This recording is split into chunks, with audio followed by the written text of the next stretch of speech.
টাকা যার আছে, ক্ষমতা যার আছে, পাওয়ার যার আছে, তারই বিচার আছে। আমাদের মতো সাধারণ মানুষের পক্ষে কোনো বিচার আশা করা যায় না।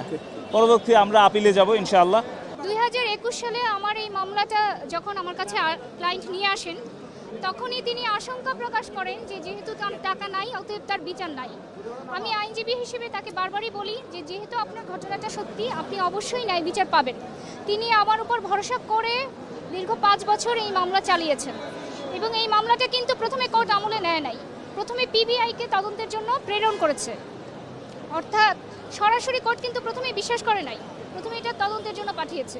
পিবিআই দীর্ঘ 6 মাস তদন্ত করেছে, তদন্তে সত্যতা পেয়েছে যে আসামি তামিমা সুলতানা ডিভোর্স না দিয়ে রাকিব হাসানকে বিয়ে করেছেন এবং তিনি যে ডিভোর্সের কাগজগুলো জাল জালিয়াতির মাধ্যমে বানিয়েছেন সেটারও সত্যতা পেয়েছে।